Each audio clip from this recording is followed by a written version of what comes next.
Welcome back. It's effective immediately. I'm DJ Hed. Happy birthday! Yeah. They got me in here like a toddler. You like your cake? Yes, I like everything except this sash. Why you don't like your sash? Because it says, it's my birthday. I woke up 3 hours before I normally wake up to make sure we got all this shit together. That's why I got the sash on. Okay. And I got this hat on like an asshole. Oh, I pulled that out of my junk drawer. Okay, so I can take the hat In off. this. No, leave it on. What you mean? It's not even hurting you no more. Now you done met. Take it off. You know what I'm saying? What's up, man? Happy New Year. I missed you. Thank you. I miss you too. You know what I'm saying? I'm glad to be back in the studio. I got a birthday cake. What kind of cake is it? Buttercream. Oh, yeah. That's your thing? I like buttercream more because I don't eat like whipped cream and frosting and shit like that. Not frosting, I'm sorry. Like, you know how like they got the custard? Like, I don't like that shit. Your manager didn't know what kind of cake you like. I just wanted to tell you that. Yeah, I don't really be eating cake a lot. But when I do, I eat a whole cake. Like I might eat cake twice a year. Oh, you gonna tear that up like that? Nah, y'all gonna take the half of this. Oh, okay. That's what I was thinking. Yeah, no, y'all gonna take more. I didn't get you no candles because we had that conversation. Yeah, about blowing the candles. Yeah. But I also I don't know if we can have fire in the studio. You know what's fun? You know what's funny? Next year I'm coming in with sparklers. I'm gonna be a bottle girl. Oh shit! I don't want to say who it was, but there was a radio host who set off the sprinklers in the building, trying to do some bullshit. Shut up. And fucked the whole shit up. Like, like serious or local? It was another radio station. Okay. Because you can't just have fire in a building like this. Yeah. Like, the shit will come on. You know what I'm saying? And another time we had Rich the Kid on the show, and he came and just big smoked out the studio and was like, "It's cool, I know you're a boss." I remember that. I was like, "Excuse me, nigga?" I left. But anyway, that's neither here nor there. How was your vacation? We've been gone for a month. A month? Ish. Okay, so I have a couple things to say. I went to Africa. I went to South Africa. I went to Johannesburg, and then I went to Cape Town, South Africa. And I ain't gonna lie, it felt like home. And the locals, when you get there, they're like, "Welcome home." Like, they tell you that. Like, welcome home, welcome home, welcome home. They didn't say that to the others. They were saying it to us, to me. You know what I'm saying? And it was like, damn, this is cool. It ain't like how people try to make it sound where it's like they don't fuck with us. Like, no, they're like, yeah, come home. Like, pull up.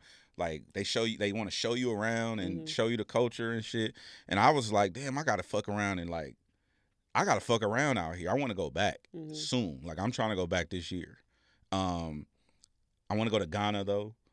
But being in South Africa also made me a little upset, like, because I don't know how to. I've been trying to figure out how I'm gonna say this on the radio, politically correct, but it made me a little bit more resistant towards the way that the world has gone because of colonization. Because I was out there and I'm looking at all this beautiful shit, all these people and culture, and and then we don't run none of it. It's all ran by them, right? And it's just like, damn, like, y'all just pulled up on y'all ships and just took all this shit. Them out there too? Out there. And then I found out, this is a pro tip. This is why I'm bringing this up. This is a pro tip. I didn't find this out until my last day in the country. There was a therapist that worked at a spa, and she was telling me, she was like, "Hey, thank you for I left a real generous tip on my American Express, like a generous tip, because she was like great and hosted everybody, and she was super dope." And I was just like, she's like, "Yeah, whenever you come back to South Africa," she's like, "just bring cash."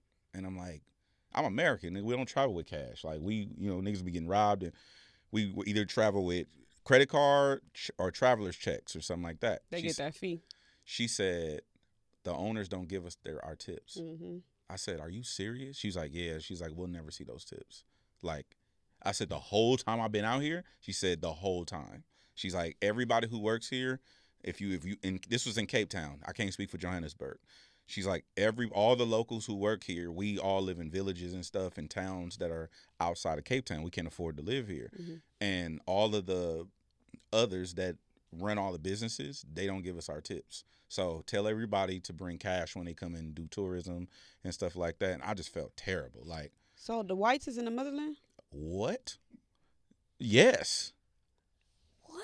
Running the shit. Like, they out there running. And now, don't get me wrong. There's like certain it's like here. Like, you might run into a black-owned court cafe, or you might run into a black-owned, like, you know, whatever. But it ain't like where it's like we running everything. Not in the major, like Johannesburg and Cape Town. If you go outskirts, like I went on safari, Chico Bean. I ran into Chico. I saw that when I was out there. Chico, I don't know. Oh no, let me tell you what happened.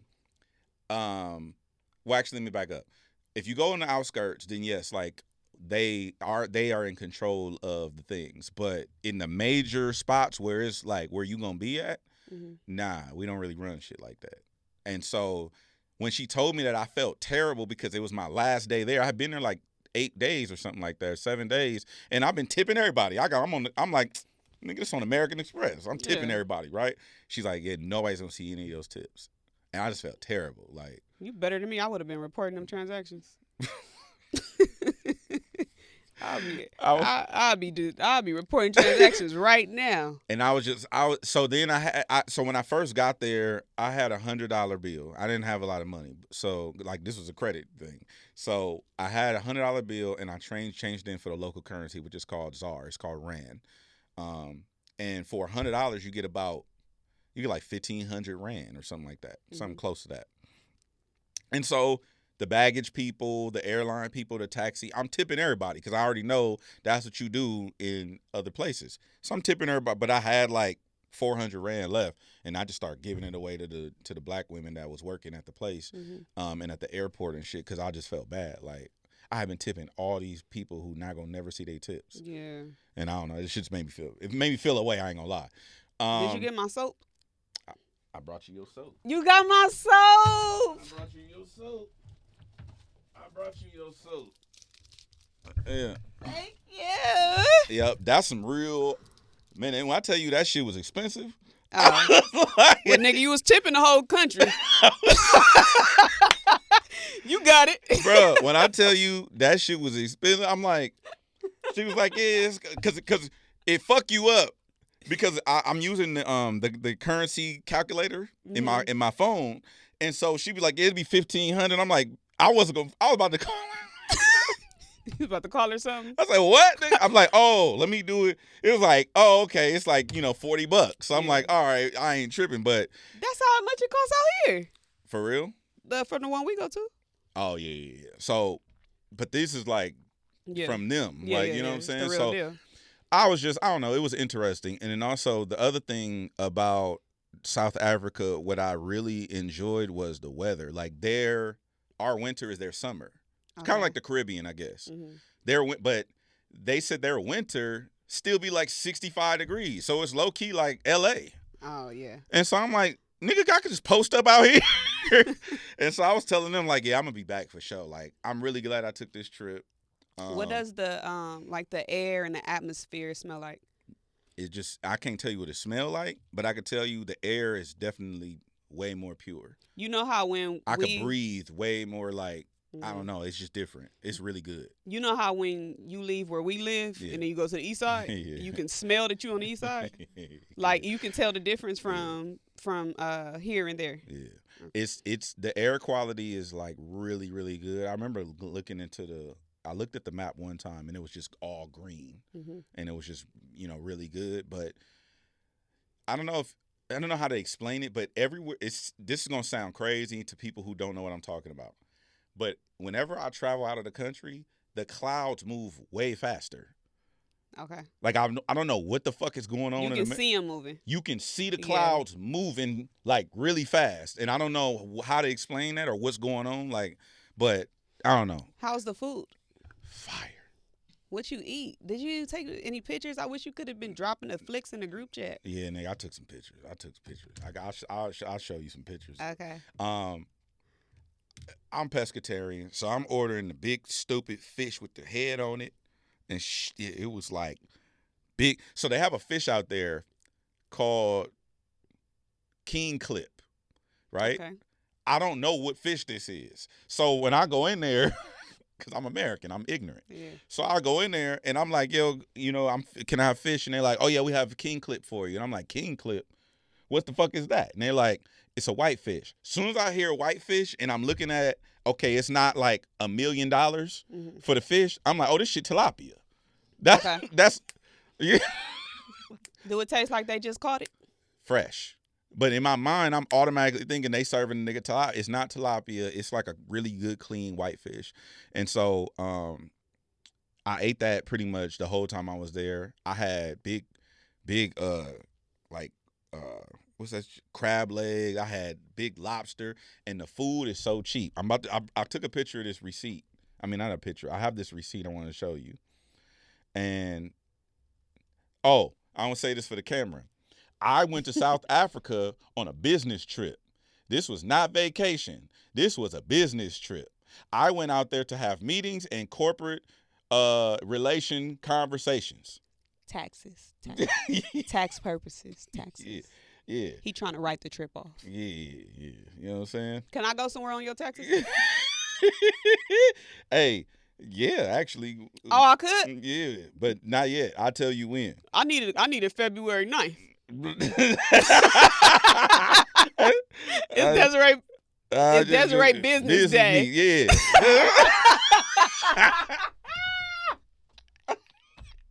All I need you to just get the flight. Just get my flight. Yeah, man. Hold on. Let me tell you some shit. Hold on. So, let me show you this. Actually, damn, where is that shit at? Okay, I can't find it.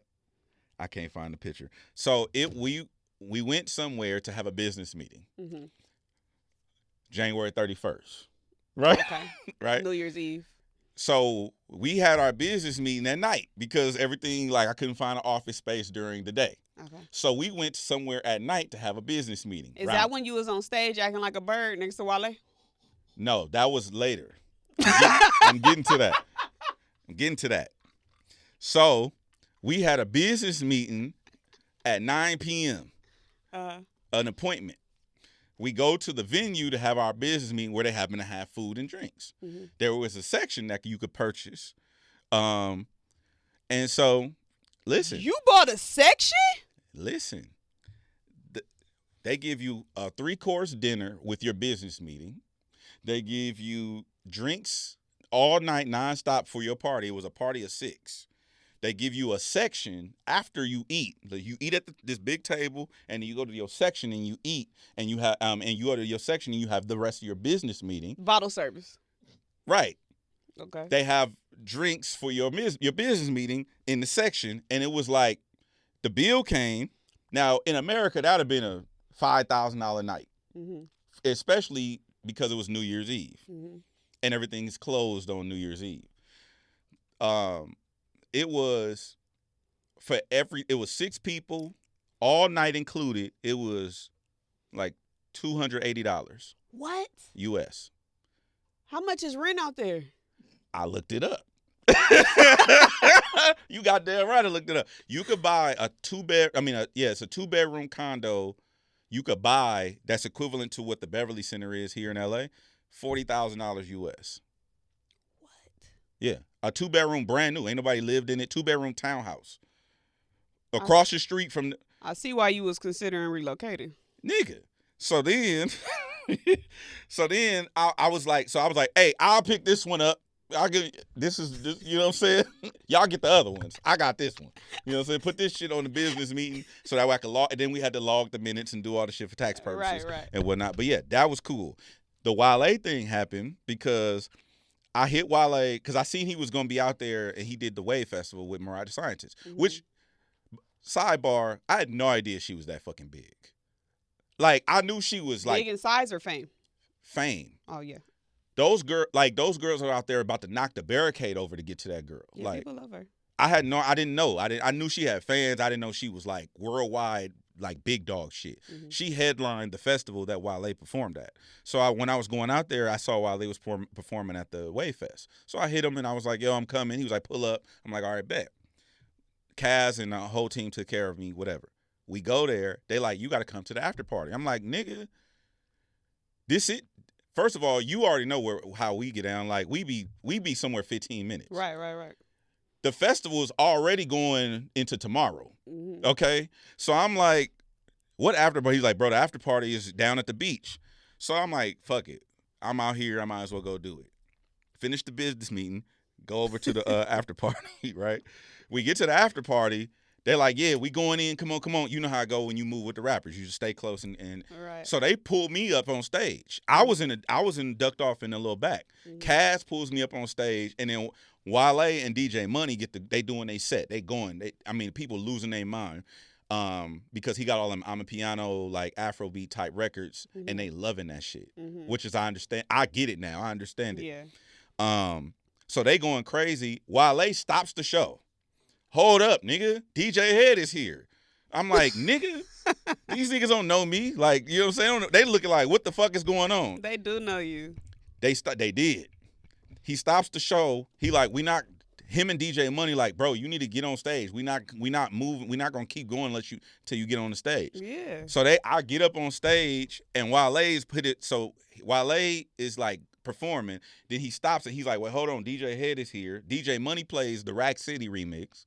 Ooh. So then Wale raps the Rap City remix because Rack City remix because he's like, nigga, we got DJ Hed in here. We gonna do this shit. We changing the show. And then Wale tells them that I'm the one who believed in Watching Us record with him and Leon Thomas, and he's like, this is my nigga. He be going in on the records in the U.S. like he's and then they play the record and people were singing the record. Yes. And he looked at me. He was like, yeah, nigga, like this shit is fire, like. Yeah. And I was like, this shit crazy. And I mean, I know we have the internet, but when you see people singing a song that just came out, that.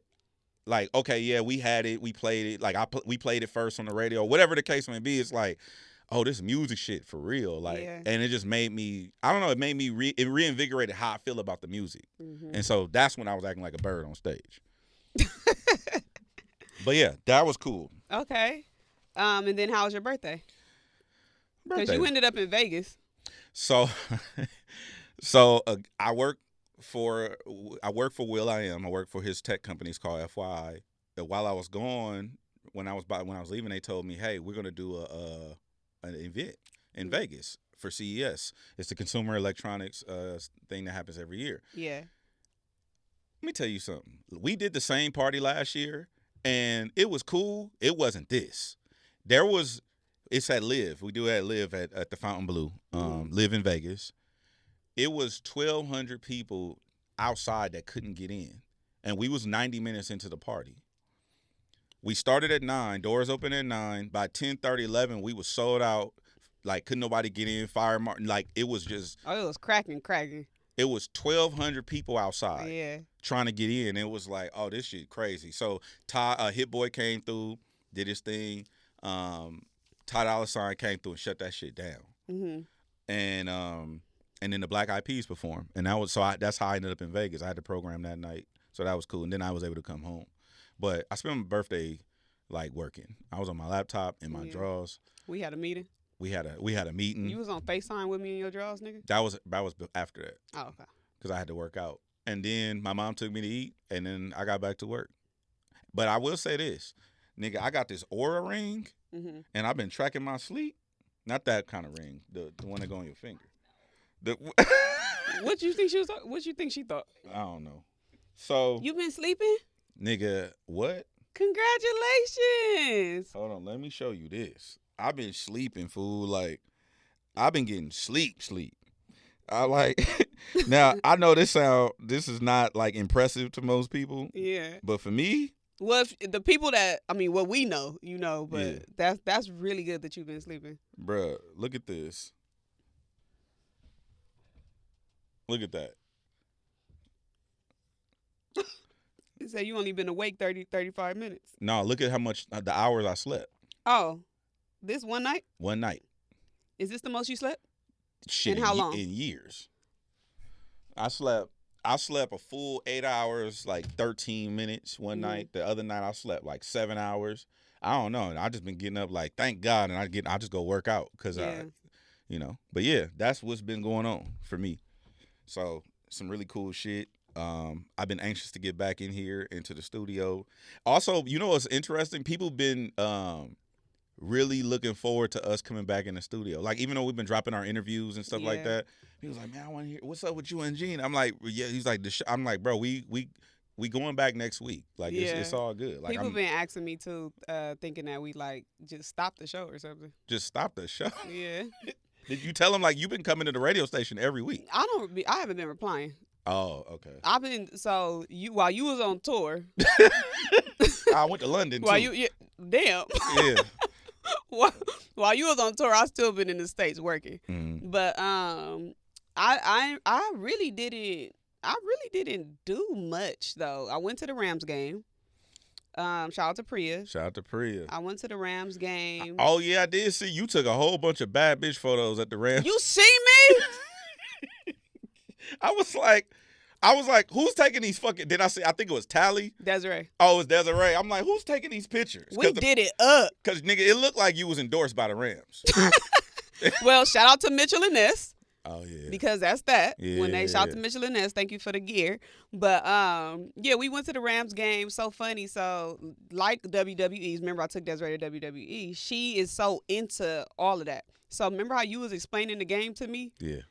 Desiree had to explain the game to me, and it was times where I was watching and trying to record something for my story. I'm recording like this on this side, the ball over there. I didn't even know where the ball was at most of the times. What the fuck? Ball over there. The ball. I'm like, you're doing great, honey.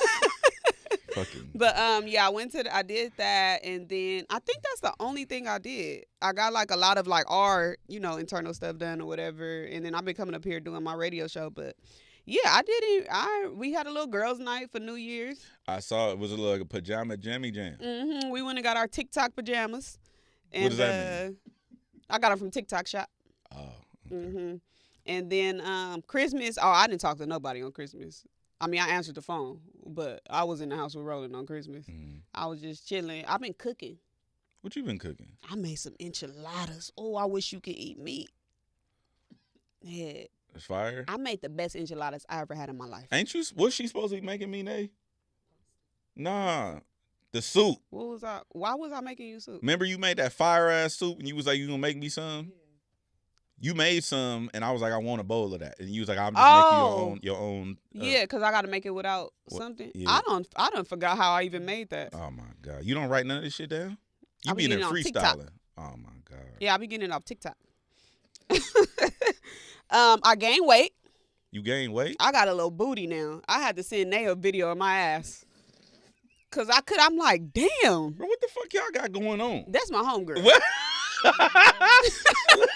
Avery, like, what the fuck? So, I seen somebody on TikTok say if you eat avocados every day, that you're going to gain healthy weight. I mean, it has healthy fats. Healthy fats. That's what I meant to say. Yeah. Healthy fats. And yeah, I got some healthy fats. It ain't BBL like looking yet, but I'm definitely on the verge of getting BBL allegations. They saying I got veneers too. That's what they said on TikTok. No, we just got a dentist. Yeah, right. Yeah. She wear her shit out of me wearing my shit. That's what my shit looks. I'm almost done. Crazy. Yeah, my shit looks I got crazy. 2 more trays. I got 5. You know what I'm saying? But yeah, I didn't do too much. I have been trying to stick to my New Year's resolutions. Which is? Okay, so I'm writing a book. Okay. I still can't tell what it is until I, really get closer to it or whatever. But I am about like maybe 40%. It's probably like 40% complete. Just the text part, not the actual design of it. Remember I told you I bought a new Bible. Mm-hmm. So there's a schedule in the back of the Bible to read the Bible in a year.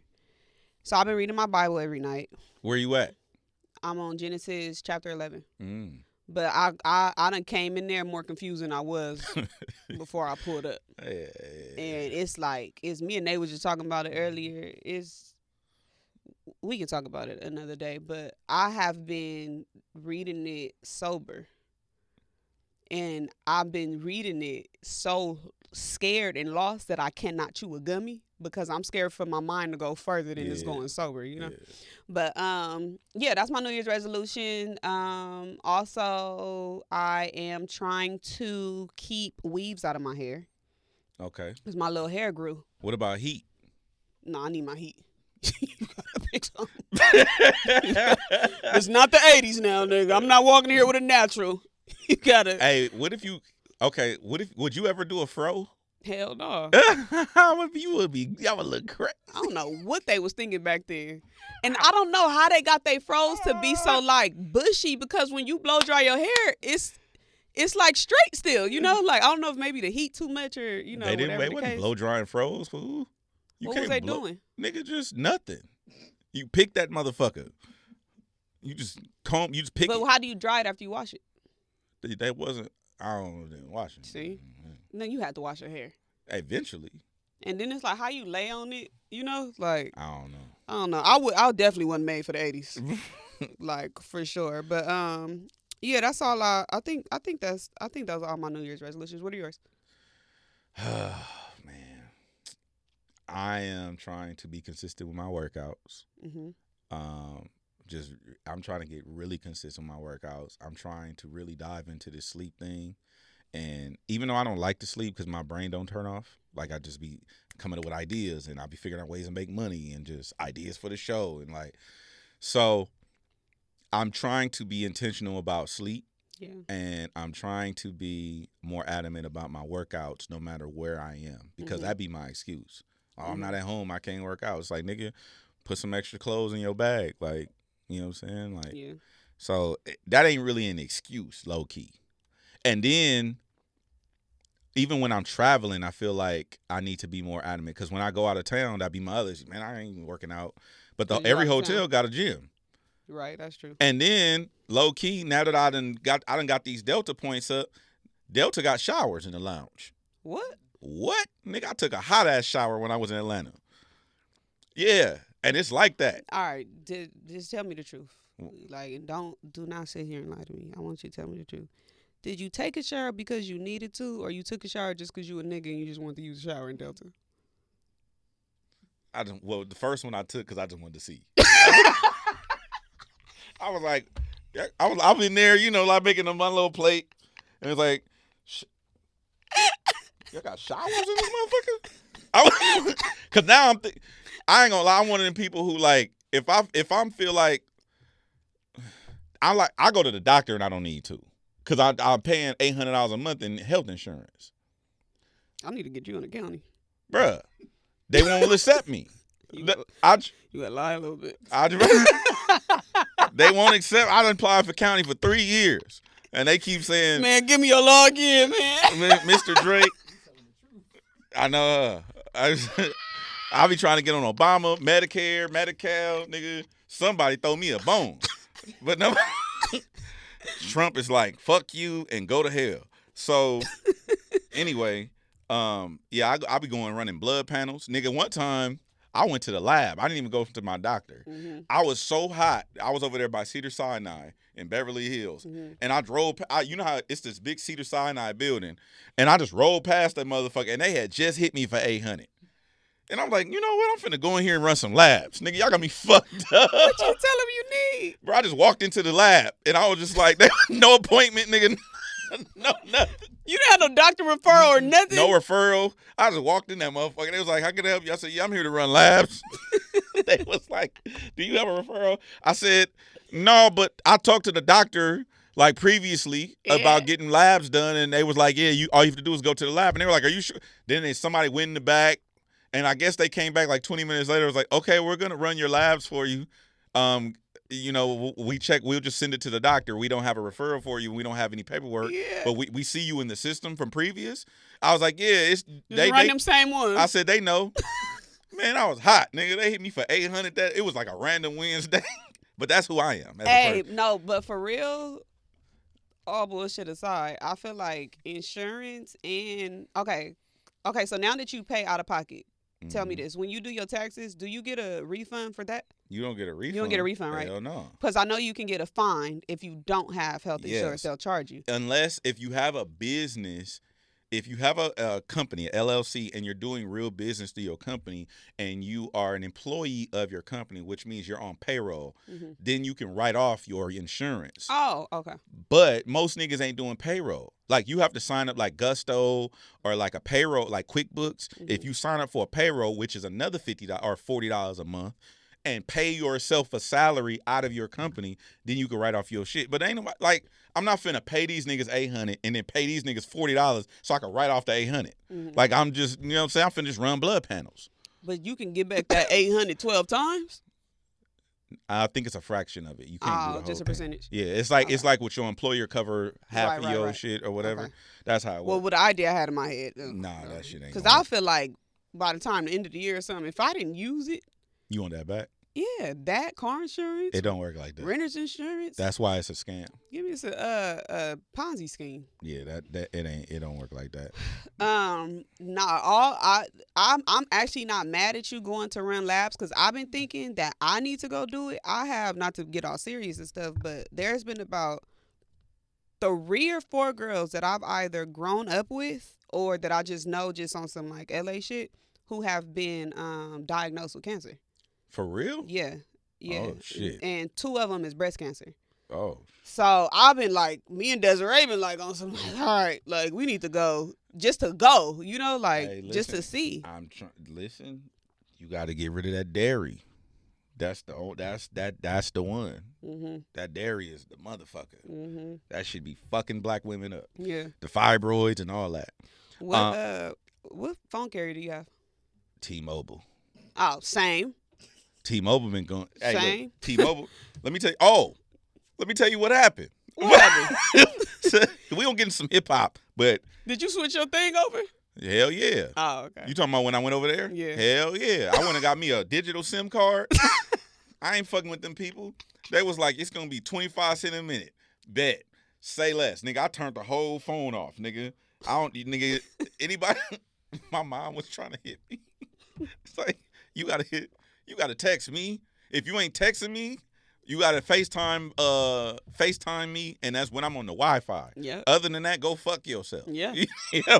Ain't nothing wrong with that. 25 cents a minute is crazy in 2025. That's like back in the day when you used to have to buy them phone cards. Mm-hmm. Remember that? We used to have to buy phone cards. But I remember, like, why is it still 25 cents a minute? Because they probably ain't switched over there. And I think there are international carriers.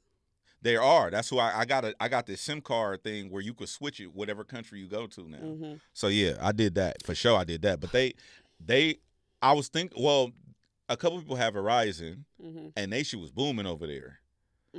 T-Mobile was cool, but the Verizon people, I think they had faster internet service. You know, Verizon got all them people behind them. What people? You never seen a commercial? Oh yeah. With all them people. Yeah. But okay, so I don't know what happened, but this week Verizon customers all lost service, and people was comparing it to the movie Leave the World Behind. Oh, I do remember when and they was crashing the Teslas. And some Teslas just was crashed. I seen that too. That was probably like earlier this week. I seen a picture. You know Obama's like, a producer on that movie? Yeah. Yeah. They trying to tell us something. But so reports start circulating and stuff, and they said AT&T, T-Mobile, and Verizon customers do not have cellular signal. T-Mobile hopped on Twitter and said, "Not us. Yeah, we good. We good over here." I saw them retweet Verizon. Yes. I love corporate pettiness. I love it. Please continue to hire the young people to run social media. I love the back and forth with the companies. They retweeted Verizon, was like, yeah, we aren't, our customers good. Yeah. We straight. I like, also the CEO of T-Mobile, he be creating content and shit. Oh, really? Yeah, I fuck with him. He like this radical, wild, like old white dude, but he he looked like a dusty white dude, but he like just a wild, like liberal type nigga. I fuck with him. But yeah, I like I'm very satisfied with my T-Mobile service. Yeah, I was happy, but there has been times where like T-Mobile did like like shut down and stuff. But what I find funny is when something shuts down, how everybody comes to Twitter to complain about it, like when Instagram be down and stuff like that. I mean, that's where people go. Like if it's an earthquake, or fires, or like low key, it's the fastest way that information travels. And to be real with you, since I've been on Twitter for so long, I don't know what I would do without Twitter. Because this is what I was thinking. I don't know what Trump is doing, but I don't know if we in the middle of, about to go to war, in the middle. I don't know what the hell's going on. He kidnapping niggas. Like he did. I don't know what's going on. So I was thinking, because I was about to ask Twitter, like, are we at war? Because I haven't been an adult for that long. So I don't even know what to do in the instance that we go to war. Like, what should be in my emergency box? You know? Did you go get your gun license? No, I didn't. Okay, so bet. So then you ain't got to worry about that, right? I'm not hopping in the war though. No. What I'm saying. Yeah, tell me why you asked. I'm just letting y'all know right now. If some shit go down, do not look for me to shoot. I'm hiding. You not gonna get off? In a war? You got to swing for A&T. Bro, it's a war. Have you ever been in a riot? Yeah. You been in a what is it called when everybody fighting? A Royal Rumble? Mm-hmm. So imagine a war with everybody shooting and stabbing. Yeah. Well, there ain't no stabbing. It's all you don't know what it is. It's all shooting. Machetes. They be shooting. A lot of shooting. But yeah, no, the reason I asked is because you have to have your little kit. So I got my little box with my stuff in it. And it got my shit. It got it, But there's nothing really for you to do. Like in your world, there's really nothing for you. But how do I prepare? Do I just sit at home and watch Netflix while it's a war going on Century and Western? Okay, I can't tell you what to do. I can tell you what not to do. Okay. Don't post selfies and shit. Well, we probably not going to have internet. Yeah. But we probably will. But, like, it's like, I be seeing, like, it be like during the fires, right? Mm-hmm. When we had the fires out here, I seen LA influenced girls like, get ready with me as I go out to the Beverly Center. It's like, bitch, the Beverly Center burning up. And Nate Dogg's son shot a video in front of a house burning. Hey, you know what I'm saying? It just be certain shit. I don't know what you should do, but there's certain shit not to do. Okay, as long as I know that I'm not alone with the rest of the adults that don't know what to do. Yeah, nah, people don't know what to do. But we wasn't prepared for this. And it's nothing that you really can do in that instance other than, like, make sure you got water and stuff in case something really get cracking. Okay, so also while we was gone, you don't understand how mad I was that we was gone when this happened. What? When the Let's Rap About It podcast dropped a diss track to 50 Cent. Yeah. Now, okay. So what was your first? Because Fab dropped his shit first. At least I saw Fab's first. I didn't see Mano and Jim Jones. I didn't see their versions of records. I thought Fab was the only one that jumped out. At him? Well, so I watch the show every week. So I get a notification. Okay. So when it dropped on the YouTube channel, I went to go watch it. And I had to been like one of the like first 40 viewers or whatever. So I go to Twitter. I'm like, nobody not talking about this? Like, what's going on? So I said, fuck it, I'm about to clip it. So I clipped, obviously Fab's my favorite rapper. So I clipped Fabulous part or whatever. And then, it was going up and stuff. But first initial thoughts, I couldn't believe that them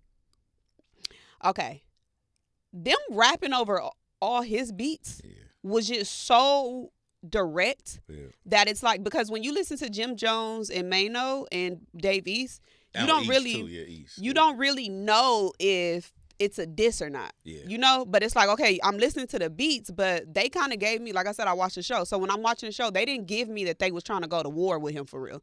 They kind of gave like, man, it's not that. We was talking about documentaries, we not trying to beef with you as much as like he was, like how he was antagonizing them and stuff. But boy, when I got to that last verse, I said, okay, this is definitely a diss. Yeah. This is definitely. He said, what'd he say? What'd he say? He said, them window shoppers wouldn't cop nada. He said, how niggas pulling cars like we don't got wallets. Yeah. Fabulous was from the head to the top to the toe. The top's Prada, and I don't know what it was hard. Yeah. Everything he said was hard. What did he say? Niggas. He said, "I got power. Your shorty got hot showered." Yeah.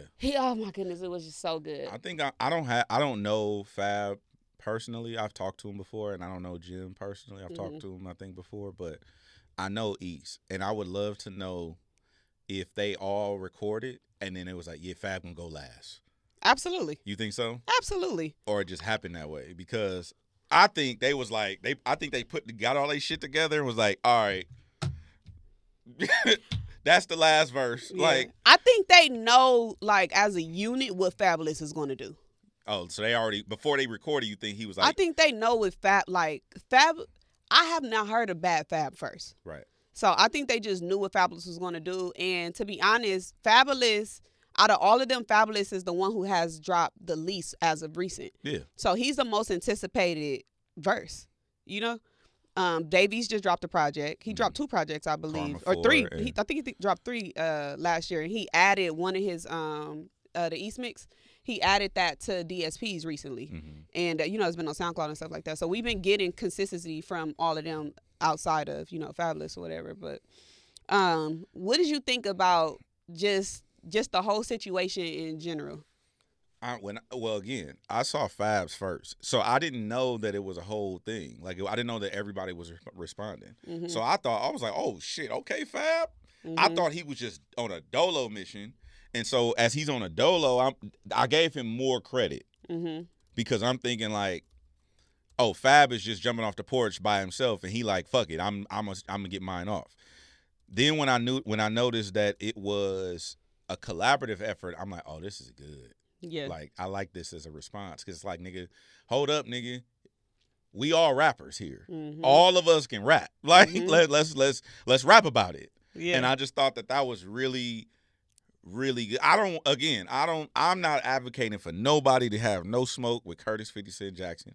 I don't want no smoke with Curtis 50 Cent Jackson. Fuck that. Get in the booth. But this is really good.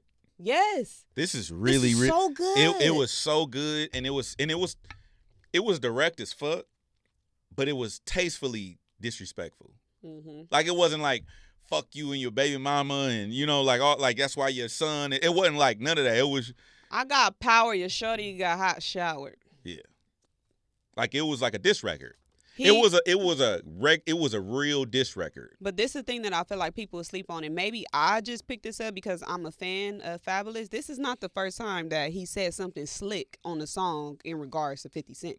So do you remember when Empire was out and 50 was going at who did Empire? Is that Lee Daniels? Empire? Yeah. That's Lee Daniels, right?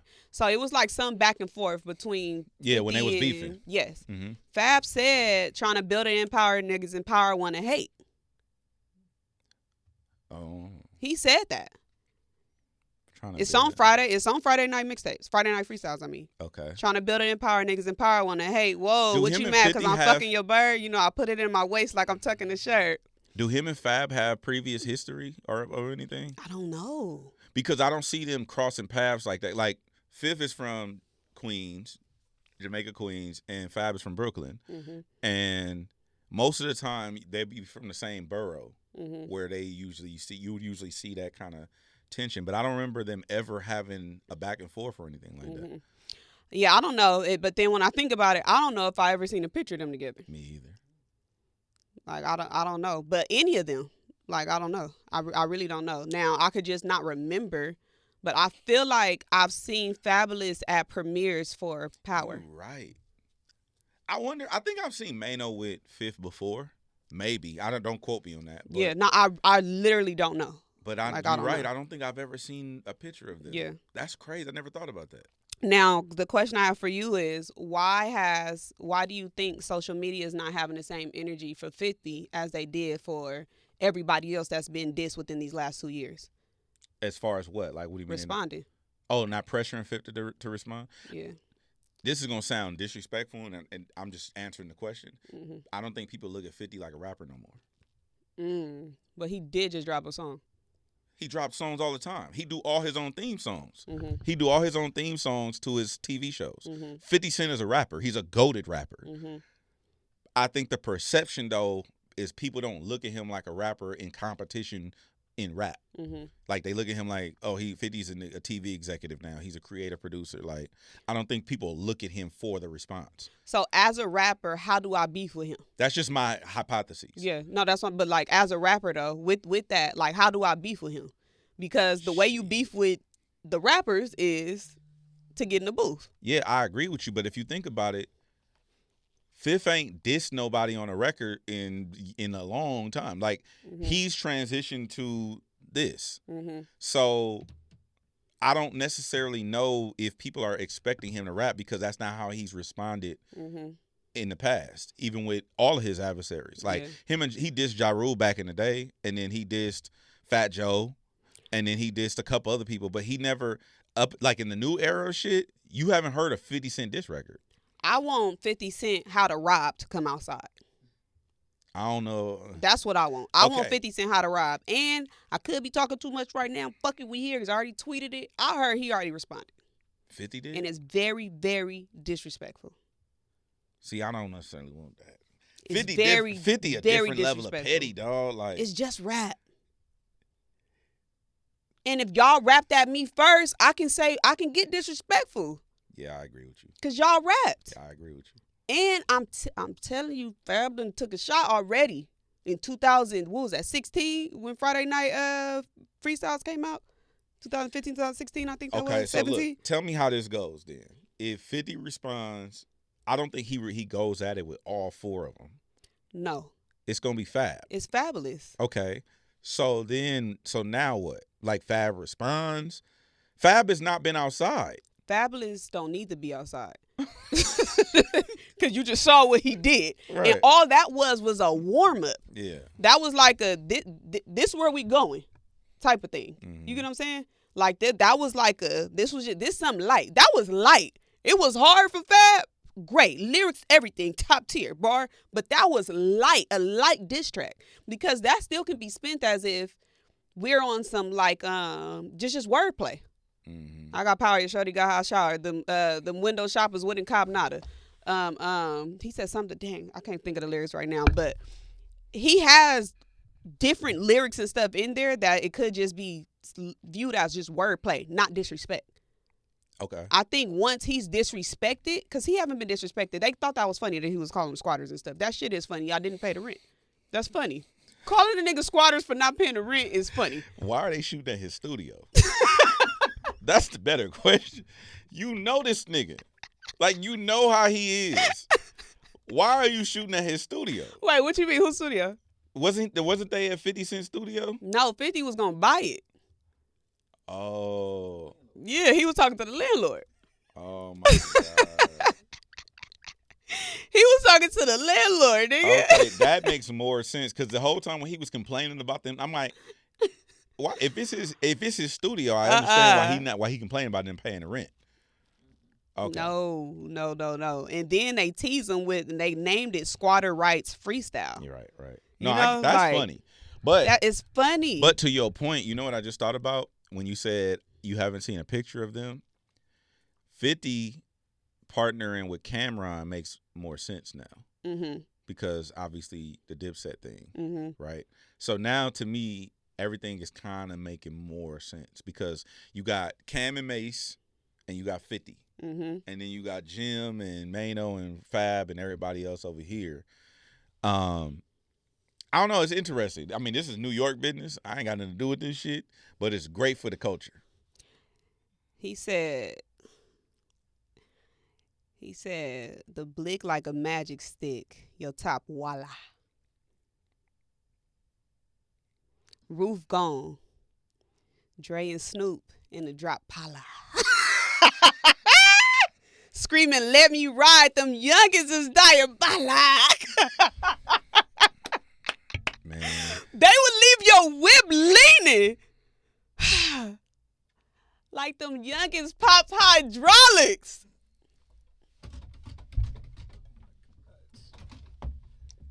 I listen.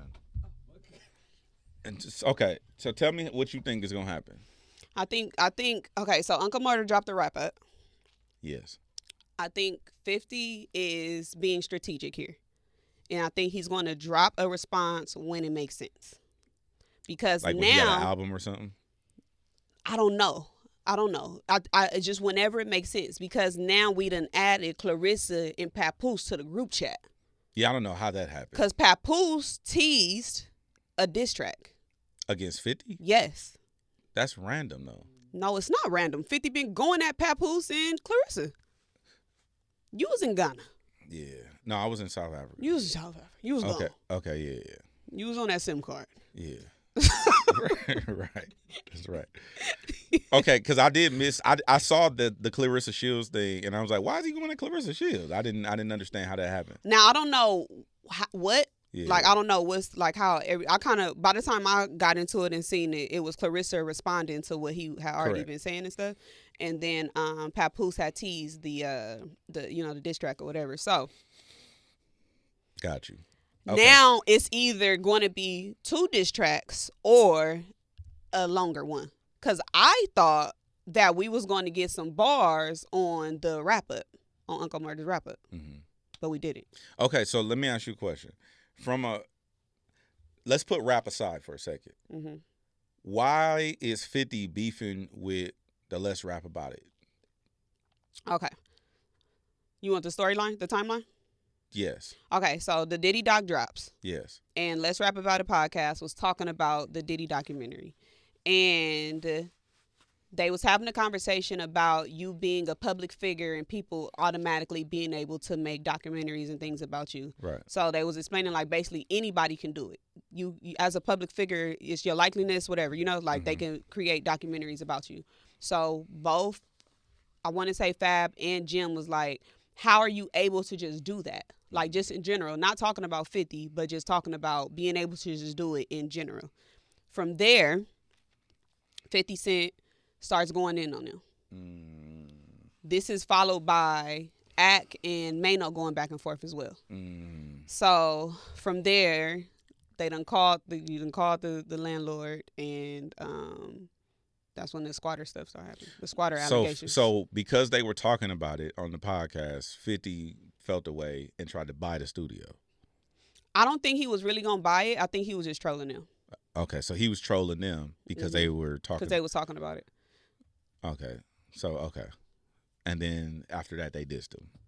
Yeah, but this could be some like internal stuff that they got going on that we don't even know about. You know how it's like, and I don't want to put this on them, but I mean we having a conversation.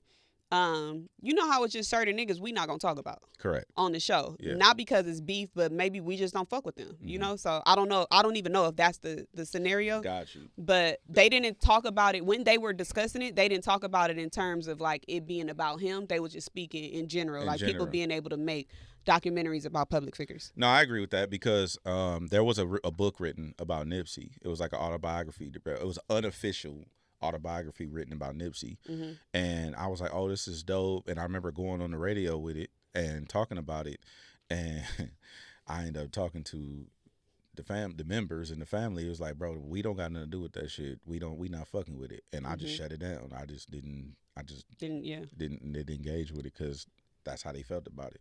So I get it. Okay, do you think 50 responds within the next like month, or you think that he just gonna keep trolling?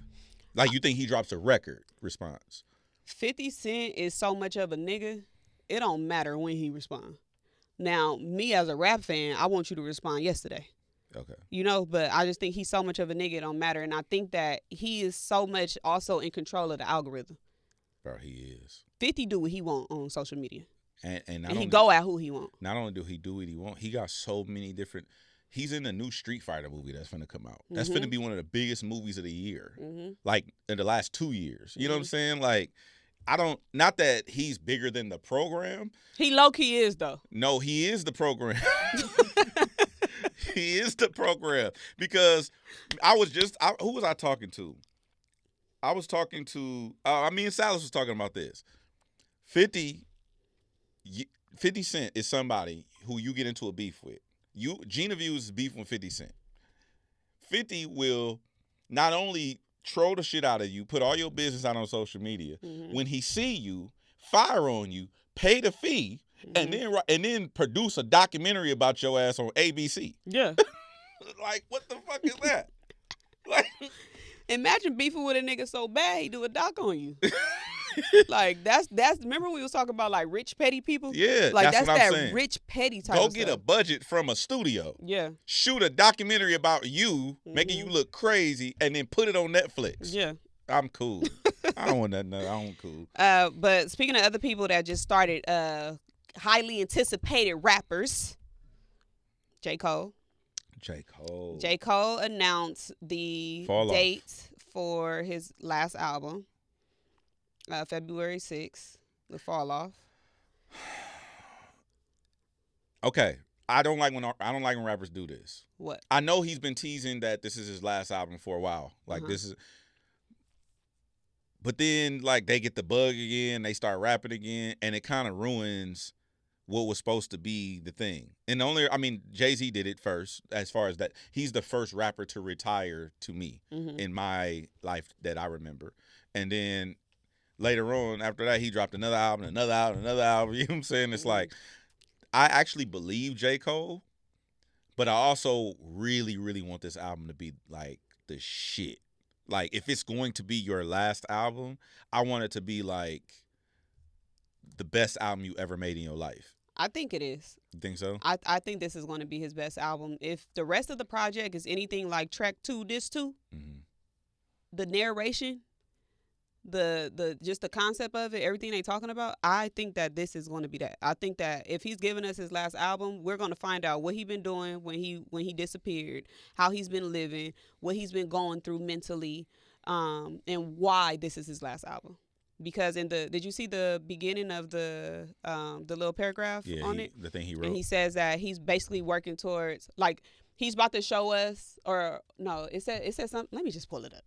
It says something about basically I'm doing everything on here that I couldn't do on my first album. Yeah. I'm doing it on my last album. So I think that we're going to get a lot of venting.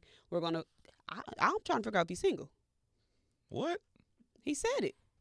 He said what? He said something about I took the wedding ring off her. You didn't hear that part? Hell no. Took the wedding ring off her, and then he talked about being in the club with you know how y'all be with the hoes. Y'all, I be at the house. That bitch is not watching the show. You gotta take the U and the S. I didn't pick that up because I don't have the supreme rapper brain that you have. I did hear the part where he said about the ring, but I didn't put that together. I thought it was like maybe I'm thinking too deep, and maybe I give J. Cole too much credit, but I'll be thinking everything is a metaphor. That's what I was telling Nate earlier, that because what I want to stop doing is thinking so deep into the stuff, because it's like I'll be thinking something mean this and it don't. But he literally says, I took the ring off of her. Like, he says that, and then he talks about being in the club. Another theory that people are having, and this one Nate just brought up as well, is he rapping in reverse? Oh, I gotta read the lyrics because I just listened to the song a few times. I gotta read the lyrics to like to know. Like, I'm advanced, but I gotta read the lyrics reverse to see if that's what the fuck is going on. Well, it's him. No, I know that. No, that's what I'm saying. Like, it's him. It's just no different than all this stuff that we thought Wale was talking about. And he wasn't. You know? That's what I'm saying, bro. Like, it's like it gets so deep. Sometimes I be like, he'd be like, you know, something, and I'm like, oh, that means it. He's like, no, it means something. It's like, yeah. Okay, well, my bad. I'm thinking that everything's a fucking double entendre. Anyway, what stands out to me though about this, when he announced, he dropped the announcement trailer of the Fall Off. Everybody went crazy. Then he dropped the record. I was thinking that we wouldn't. I don't know what I was thinking as far as the rollout, because here's my theory. The rollout false started when he started doing that podcast, talking about his career, him and Ibrahim, his manager and his business partner. When they dropped that podcast and they were talking about his life and his career, I thought that was the quote-unquote rollout to the Fall Off. And I thought at the end of that we would get the album. I mean, I think most people thought that. And then we didn't get the album. And so now I'm thinking, like, there isn't going to be any, like, crazy rollout for this. I think it's just going to be like, here you go, here you go, here you go, boom. Well, you see how Twitter went crazy. He don't even really need a rollout. He don't. It was at 1.7 million views when I looked at it, and it was like 13 hours later. What one thing that stood out to me is the conversation. Well, not the conversation, but the dialogue from the narration. And how they was talking about people falling off and stuff like that, and how everybody doesn't get a chance to be famous.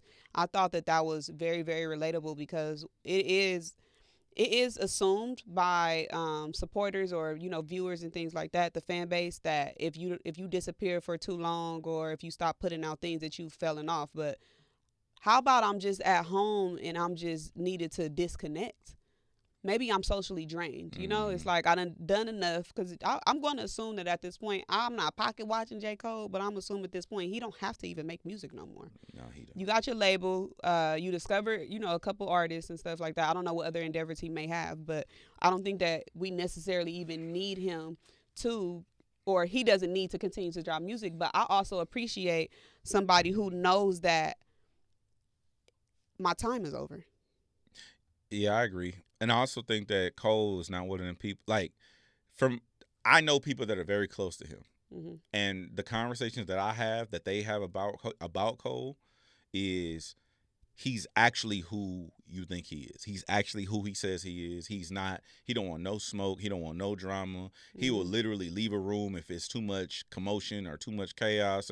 Kind of similar how you are, right? He don't like a bunch of turmoil, and that's who he is. And so when he goes in the booth, though, that's his time to express exactly how he's feeling. You'll never get a Cole think piece on what he thinks about what's going on. You'll get it all on the album. Right. And so I have Avery sent me the lyric. It says, with each day that passes, I can feel my career coming first. Do I? Took the wedding ring off her finger, and now I'm single. Walking up the aisle backwards to an era of dirt. Falling clubs tipsy with a bitch. I can see I see clear through her skirt. See? That might be an announcement. Yeah. Now I'm single, right? That's what it sounds like. That's why I'm like, that was very direct. Like, that's not a, like, I need to think and what this mean and flip twist and, you know. When I listened to it, I didn't interpret it as him talking about a person. I thought he was talking about the game.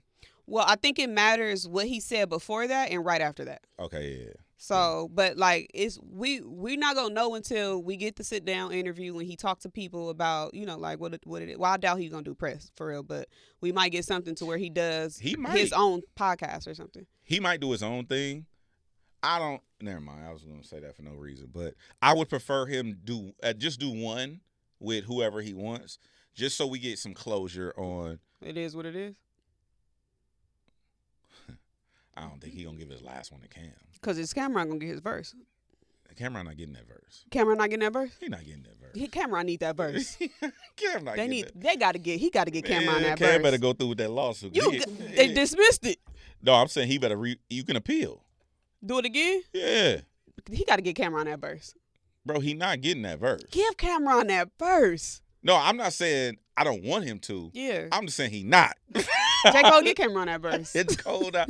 Cole is in the middle of his rollout of his last album. He not thinking about Cam. Now, okay, so tell me this. Now, Cam is owed that verse. All right. He owed a podcast or a verse. All right, wishful thinking. Okay. Wishful but thinking. Cam owed something. If we get features on the album. Or what if Cameron on the album? Does Cameron get on the album? Does Cameron get his feature on the album? That's not a Cameron record, though. This is my last album. It is what it is. So you're saying, hey, Cam, instead of me coming on your podcast and instead of me giving you a verse, I'm going to put you on my last album. And it's just, we call it square. I'm not saying calling it square or anything. I'm saying when we get this album, if it is features on the album, is Cameron one of the features? Hell no, Cam not fucking with him. I know, but he was on the last album. But that's how all this shit started. That way, because J. Cole ran off with the bag. Cole. So, all right. So you don't think they got that figured out by now? Nah. Hell nah. You want to know why I don't think so? Why? Because Cam would have told us. But what if it's a surprise? Like, keep it low. Because it's the other thing. You already know how it work with albums. Either I don't want nothing going on. I don't want me nowhere else while my album is out. Yeah. So Cam would either need it right now or we wouldn't get it until later on. But that's technically J. Cole still dropping music after his album. That's why I say he not getting that out. So Cameron not getting that verse. He not getting that verse. Well, tell us what you think. Is Cameron going to get his... Cameron getting the verse. Hey, somebody owe Cameron. Okay. Cameron, you get a slice of cake, my nigga. You know what I'm saying? I got a slice of cake for you. Because that nigga not giving you a verse. I don't know what to tell you, bro. Like, I wish he would have got the verse. That would have been fire. Like just a one-off random Cameron featuring J. Cole. That would have been hard for the culture. Just we'd have talked about, especially if they would have got some shit off. Yeah. Because Cam gonna talk shit. Mm-hmm. If Cole would have got some shit off, or this is how they could have did it. If he would have gave Cameron that verse he owed him and announced the album. On the verse. Whoop, fall off and be out February. You know what I'm saying? Yeah. Like, that would have gave Cam what he wanted. Yeah. And that would have just boom. And that's the rollout. Cam would have went on all of his shows and talked about that shit. Okay, so tell me this, because this was another fan theory, is that J. Cole was talking about Jay-Z on that one part. Which part? Where he said so-called, dang, what did he say? So-called rap king. Mm-hmm. Yeah, I remember that part. So people think that was I could see that, but my thing is, I don't see J. Cole dissing anybody on this album, throwing no shade, no shots or anything, considering what happened in 2024. I agree with you. However, I do believe that he's going to get everything off his chest. You think him and Jay-Z beefing? I don't necessarily think they're beefing. You want me to tell you what I really think? Yeah. And I don't think I've ever shared this, but I think that J. Cole, and there's a couple of rappers that feel like this. Jason Cash talked about it when he was on the show one time. Mm-hmm. There's a handful of artists who come into the rap business and think it's one way, and they're let down by how it actually is. Mm-hmm. And I think J. Cole is a victim of that. Mm-hmm. I think J. Cole left Fayetteville, went up to New York, stood outside, he did the Kanye shit. Mm-hmm. He stood outside, he rapped, he did all of the shit, and got into the business and got discovered. Jay-Z signed him. He's like, oh my God. And then it didn't work out how he thought it was gonna go. But as a rap fan, you think you have this ideology or this lore over the business that you think is supposed to go like this because of how you see it on TV or how you saw it go for this person or that person. I think that Ye is a victim of that. I think that J. Cole is a victim of that. I think that there's a couple of people. I think Kid Cudi is a victim of that. I think that certain people have this, like, I don't know, it's like a fantasy of how the hip-hop business goes, and it's not the reality. And then that in turn, I think Big Sean is a victim of that. Mm. You know what I'm saying? Big Sean had the same story as J. Cole, except instead of rapping for Hove, he was rapping for Ye. Yeah. You know what I'm saying? They have the same kind of origin story. And I think that when things go, that's why it's so like, it feels like you can tell that when it doesn't go that the way they think it's supposed to go, or the person that they looked up to kind of shits on them, or as you say, little girls them or whatever, it's so gut wrenching. Mm-hmm. Because it's like, oh my God, like, and I think that's what happens. Mm-hmm. And so I don't necessarily know if Jay-Z has wronged J. Cole, but I definitely believe, and I don't have any evidence to back this up, I believe that he doesn't feel that it went the way it was supposed to go, or the way he had it in his mind when he left Fayetteville. Mm-hmm. That's what I think. Mm. Well, I guess we'll see once we get the rest of the tracks. Yeah. In the 2 discs. Yeah, I can't wait. I think it's gonna be long too. You think so? I don't think so. It's 2 discs. But I think it's gonna be like 8 and 8 or. That's long. It's the 16th. Today's time. Yeah, that's long, but I mean that's like artists dropping. My last album. Yeah. That motherfucker gonna come with at least 2 seasons. Speaking of which, did you finish Power? Tommy? There's one more episode. I mean, not finished. I mean, are you caught up on? I sure am. I'm waiting for Tariq to pull up. On Force? Yeah. By the time we drop this, the episode Force gonna already be out. So I will definitely be. Yeah, we gonna talk about it next week. I'm about to head over there to the other little booth, do my show. Yeah. And then I'm going home, eat the rest of my enchiladas, kick my feet up, chew a gummy. Can't wait to see Tariq walk up. I was going to say pull up, but yeah. They said Twitter said 50 made Force take a 2-week break because Tariq got to walk from New York to Chicago. 50 is not Puff. Okay. Whoa. What? I was talking about the cheesecake shit where they walk to get the cheese. No, nigga, because Tariq don't got a car. I know. I know. Would you go get a nigga some cheesecake? No. That was just crazy. So, I'm gonna keep it a buck with you. I went on tour with it was me, Glass. We went on tour with a group named Potluck. They're from up north. They're from Humboldt County, the home of the weed. They grow hella weed out there. It's the homie 1 Ton. He's the one of the rappers. They told me what they did to get on, and I said, you know what? I don't want it that bad. What did they do? They would. So 1 Ton is a big ass, like he's like Diesel, like big ass nigga, right? So he went on tour. They went on tour with Tech Nine and them, and to get on, he was working security for Tech Nine. So he would walk Tech Nine to the venue, into his dressing room, get him secured, then go change, go out, perform, be the opening act, get off stage, go to the merch booth, sign autographs, try to sell as many T-shirts as he can, and then go back, change into his security shit, and escort Tech Nine and work the stage while Tech Nine was performing. And then Tech Nine, he would walk Tech Nine to his bus, put him on his bus. Tech Nine had a driver who would drive the tour bus. He would go out to his car and follow the tour bus on tour. So he couldn't even sleep going to the next city and then do it. That's how he got on. And I said, you know what? I respect the shit out of you, but I don't want it that bad. Like, I would rather just go get a job. And I feel like in this like new era of I'm sorry, not this new era. In the like previous eras, like the generations like before us and stuff, I think that they made people do things that were just like unrealistic. Yes, but there was also limited resources and nothing there was no such thing as a social media manager. There was no such thing as these things didn't exist. But that's why I feel like even like with the cheesecake situation, that was like, just like that's ego. Yeah. And I feel like a lot of stuff like with your employer does stem from ego. Like I'm going to ask you to do something that's just crazy, unrealistic, maybe even make you uncomfortable because I know how bad you really want this job. Versus our era, our generation, we like, fuck you, I'm just go get on TikTok.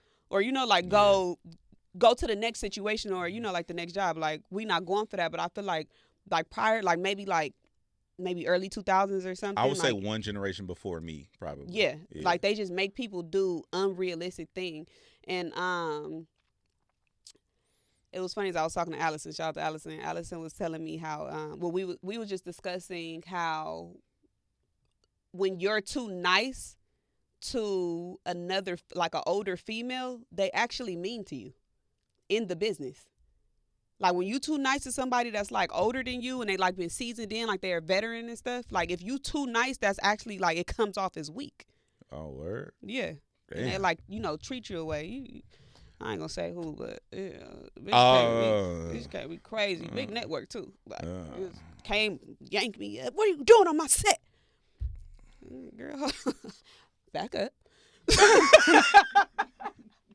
What's been your craziest before we go? Oh well, we gotta talk about Druski, but what's been your craziest experience with an employer?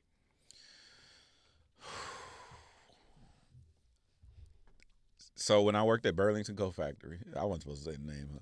Mm-hmm. But when I worked at Burlington Coat Factory, our store was ghetto. I worked at the store in Cerritos.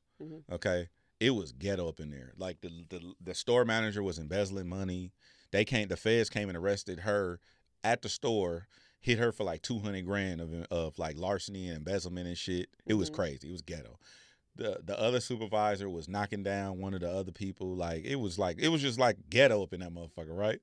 So, long story short, this other supervisor, she used to, the one that got arrested, she used to try to just, I just walk with I got a certain aura of bravado on me. Like I could be collecting cans, but I'm still going with my chin up. Yeah.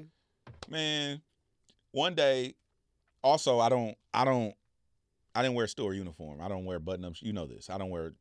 She was up there in bullshit too. I go up there like this. I throw my name badge on and start helping customers. Backwards hat on. Anyway, so, and I was trying to get fired. They wouldn't fire me. So, I don't know if the code is the same, but if you press 321 at Burlington, you could talk to the store. Yep. So anyway, I used to do that 321 and just start telling mom jokes on the intercom, just doing anything to get fired. They wouldn't fire me. So one day she tried to she wouldn't fire me. So one day she tried to belittle me a little bit. So I go downstairs to go get my go backs. I work in the baby depot. Uh-huh. That's where the single moms is coming through there. Mm-hmm. So I work in the baby depot. Single moms. What? Because they was all single moms. I work in the single mom department. Yeah. You know what I mean? You picking up what I'm putting. So I go downstairs to get my go backs. She gonna tell me, "Hey, Aaron, can you go outside, please, and collect the carts?" And I must have looked at her because that's somebody else's job. That's a cart monitor. Yeah, that's somebody else's job. So I looked at her, I said, "Oh, yeah, for sure. I got you." I said, "Can you take all these go-backs upstairs and put this shit back on the shelves? I'm going to go get the carts." Yeah. She's like, "Oh, no, that's okay." I said, "Yeah, exactly. That's what the fuck I thought." And I just took my go-backs and went back upstairs. And then my supervisor was like, "Yo, I can't remember the lady name. She's an Asian lady. She's like, so-and-so want to write you up." I'm like, "Why?" She's like, "Because you were being insubordinate." Being insubordinate. Insubordinate. I was like, all right, bet. So then, I just didn't fuck with her. But she tried to do that. And, I'm glad she went to jail. No, I'm not. That's not okay. I'm not glad she went to jail. Oh, she went to jail? The feds came and got her. Oh. Because she was stealing money out that motherfucker. She probably out now. They probably had her on Trap Queens on BET. She was an Asian lady. She was a piece of shit. They when I worked at Walmart, there were times where my HR manager, she was HR and personnel. It said HR/personnel, which is basically the same thing. Mm-hmm. But she would come get me off my lunch break and make me get on the register and log into somebody else's login so I can check customers out. Get the fuck out of here. And I was the customer service manager. Oh, no. So I wasn't even supposed to be on the register. Bro, that's crazy. Yeah, so you was technically on paper, you still in your lunch. Yes. But she logged you in on somebody else so you could work. Yes, it was a time where I had worked 7 hours straight. So the thing with Walmart, it will kick you out the system at probably like your fifth hour. It'll kick you out. That's what it's called, your fifth hour. So once you hit your fifth hour, that's actually a meal period violation. Yeah. You're not supposed to work past 5 hours. Every 4 hours, you're supposed to either take a meal break or a lunch or a break or whatever. Yeah, you gotta take your 15. Exactly. So if you when you're on the register or whatever, it'll literally kick you out. So it was like one of the busiest days of the year, and I think we was doing inventory and stuff too. And I was on my lunch, and she came out to my car and said, "I need you to get on the register." She came out to your car. Yeah, so I'm like, "I can't. It already kicked me out." So she was like, "Don't worry about it. Put somebody, I don't even know who login she was putting in. Put somebody login in and made me continue to swipe, and I did not get a lunch that day. And then after that, I worked like another 6 hours.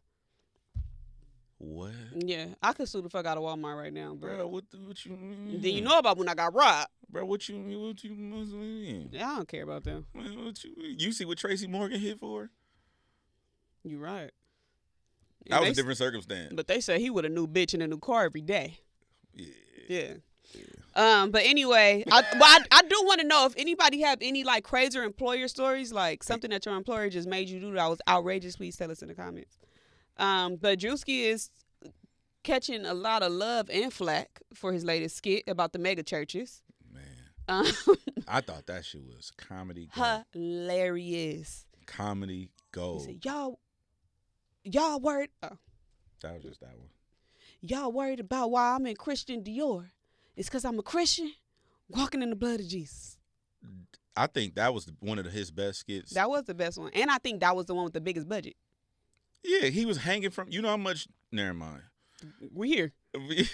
That's a nice little budget for him to hang from the ceiling. Mm-hmm. You know what I'm saying? This the irony though of the skit is talking about mega churches and pastors and things like that who are rich as a motherfucker off the congregation, right?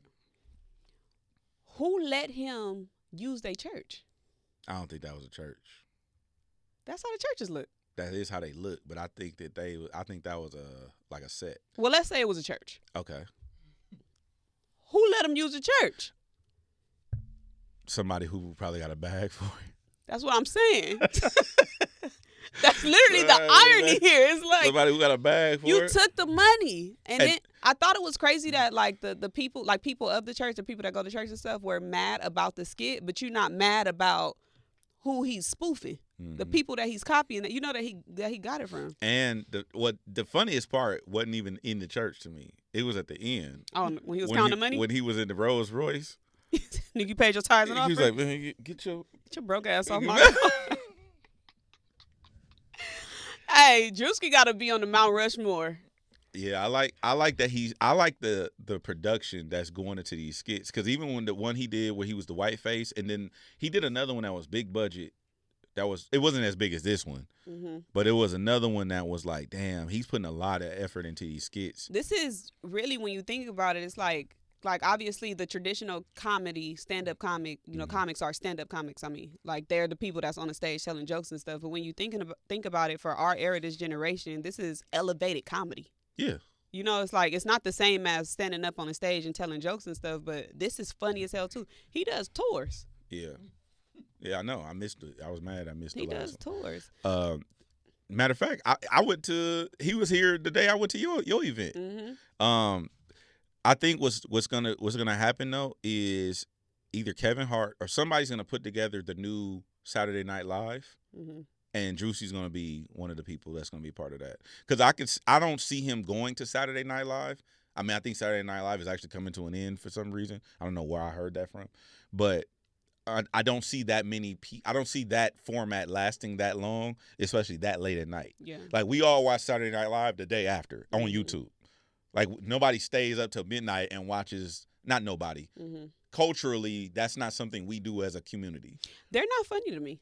That's why I think that somebody like you, I can see Druski going into that universe. I can see other people like Pretty V. I can see those people going into those types of spaces, mm-hmm. where they're not standing on stage doing stand up, but they're still doing comedy. Now that you said that, because it is, I guess it is generations of what is that? That's not skits like Saturday Night Live. What type of sketch? It's called sketch comedy. It's sketch comedy. So we had In Living Color, Mad TV, now Saturday Night Live. Mm-hmm. I am curious to know, why hasn't anybody came up with that idea, what you said, with all the new people that we have, and then all black people. Well, okay. Or maybe Wildin' Out. That's what I was going to tell you. Wildin' Out kind of is that. Wildin' Out is the new. So if Saturday Night Live and Mad TV was like traditional sketch comedy, the streamers would be Wildin' Out. Like, it's the new version of what they do, mm-hmm. but it's like live, and mm-hmm. it's faster, and it's not a whole bunch of production. Yeah. Question for you: have you attended a megachurch? Yeah, I did go to one. I have a bad experience. Would you like to share yours first? No. So I went to the church, and I had to be in probably about like 16, 17 or something. Mm-hmm. And go to the church, we go through the whole service, and it's the big one, that one on Crenshaw. Yeah. What's that? Crenshaw and Obama. Crenshaw Christian Center. I don't think that's the name of it. Faithful Central. Mm-mm. What's the other one in Inglewood? Because I get them two mixed up. I get them mixed up. It's two, but you know what I'm talking about. It's two of them. But this one, no, I'm putting them out there. This one on Crenshaw. So I was in there, and it came time for tithes and offering. Yeah. And back in the day when you were a kid, you drop $1. You just put $1 in the offering and mm-hmm. stuff. I have never felt so broke in my life as a kid, and I feel broke at church. The pastor said, if you gave more than $100, Hallelujah, stand up. Stand up. If you gave more than $200, hallelujah, stand up. Come to the front of the church. Come up here. Right. If you gave more than $500. Now, I came from one of the small churches on the corner, 101st and Avalon, the pastor wearing a robe, the choir wearing the robes and stuff like that, and you give what you can. He said, if you gave more than $100, stand up. I tucked up under my seat. Mm-hmm. I'm a broke kid at the end of the day, but that blew my mind. That's blowing my mind now. I ain't never spent more than $100 at church. That blew my mind. And that's why, never mind. To this day, you ain't never spent money at church. I spent money. Because I remember when you asked me, was it my top or my floor? We had a conversation. You said I was crazy because I gave a little bit of money. I don't know. I don't got a comment. I don't know. But yeah, that messed me up as a kid. What? Yeah. More than 500 at any church is crazy. That messed me up as a kid. Unless your name is Elon or Will or Trump, nigga, or Obama. I'm not paying your mortgage. Shit. This not even my church. I get baptized here. So think about this. You go to church every week. 10% of it's supposed to be 10% of your earnings, right? So that means you got to be making $5,000 a week to put $500. You're making $20,000 a month. We also in Baldwin Hills, though. Let me tell you something. I just started knowing people that make $20,000 a month. Where they at? Nigga rappers. Oh. They go to the club. They go do a show and make 20 bands. Yeah. I just started knowing these niggas. I don't know nobody when I was a kid who made 20. My mom I wrote it down because I'm writing a book too. Mm-hmm. My mom made $398 a month. You talking about dollars. On welfare. I'm used to the paper food stamps. Right. They talking about EBT. Right. I'm used to the paper food stamps. Anyway. People who's out here rich. $20,000 a month is crazy. What's your Megachurch story? It ain't necessarily. It ain't really. I mean, it's kind of my little church was ghetto. That's why I just was like, it's all right. Oh no, it was bad. It's all right. Oh no, it was bad. It got crazy. I like when the parking lots at my church is fucked up. No, I'm sorry, God. I did not mean to cuss. This ain't got to do with those aesthetics. This got to do with it's scandal. It's the first lady ain't really the first lady. It was. She the side piece? Oh, it was. Well, I'll tell you off air. It's that. It was what? It's that bad. What? Pastor Jones is not watching you. It wasn't Pastor Jones. It was this and then that and then this was going on with that and. Kind of like what's that Tyler Perry? Niggas walking out of church on the pastor type shit. Oh. Yeah, it was. How long your church used to be? Too long. To the point where a nigga got to leave and eat dinner. Cause why was we doing 8-hour shifts at church? I don't know. Hey, praise the Lord, hallelujah. But hey, you know what they need to start doing? You know what we could probably make? It ain't that much worship for 8 hours. You know what we could probably make some money? No, listen. Close the door. Hear me out. Okay, this is my last thing. You know how like you have to schedule a doctor appointment, but the doctor appointment be 3 months. Like you got to schedule like primary care. I got a doctor appointment in March, or I got a doctor appointment in February. Mm-hmm. Now Amazon got the on-demand doctor on video. Why ain't nobody doing that with the pastors? Wait, like virtual? What, you need a prayer? They do that. No. I'm talking about church. Like, you could do, like, brief little... They do that. They do brief churches? Yeah. What you mean? Like video calls? Yeah. Not Zooms. I'm talking about, like, on-demand, like BetterHelp. You got to make an appointment for everybody now. No, like BetterHelp. When you call the therapist. Uh-huh. They ain't got that for pastors. I think they do. No, they ain't got no video hotline for pastors. It might not be the pastor. It's going to be the deacon. No, I want... The deacons be unemployed. We can get the pastors to... and sell a subscription. Hey, represent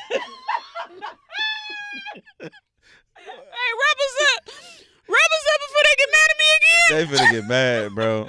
I go check out some music. Go check out the She's fucking crazy. It's a song out. We should have started with Druski. Yeah. It's a song out that's really fire on the new French Montana Max B project. It's called Ever Since You Left Me. It's dope. And then the homie Guap Dad from up north in the Bay, he dropped a song called Champagne Showers. Go check that shit out. That shit is hard. And Views Verified. So not only do I make niggas rap, I make niggas sing. Okay. I told K-Cam during the interview, I need that folded. K-Cam dropped that folded. He did. Shout out to K-Cam. Shout out to K-Cam, man. I'm really happy to see him back outside. But yeah, make sure you tap in with us. We appreciate you for coming back here. More stuff on the way. And you want to do your merch? I'm about to drop some new merch. She about to drop some new merch for Valentine's Day. But until then, hofessions.com for the card game. And shout out to everybody who took advantage of my Black Friday sale. Thank you. Yes. Thank you as well for supporting us, and we appreciate you, and we'll see you next week. It's effective immediately.